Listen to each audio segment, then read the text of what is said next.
Hi guys, welcome back to my channel.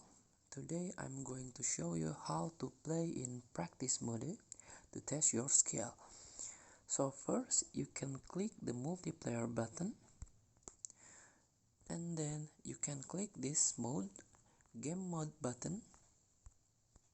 So you can see there is 3 game mode selection. You can click practice mode selection. There is a 4 mode you can play in training mode. So the first mode is training mode. You can click the training mode and confirm. To getting play, you can click start.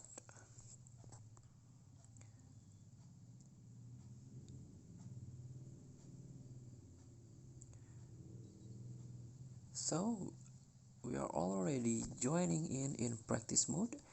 You can select the gun you want to test. So this is the practice mode to test your skill before playing the real match. So enjoy the game.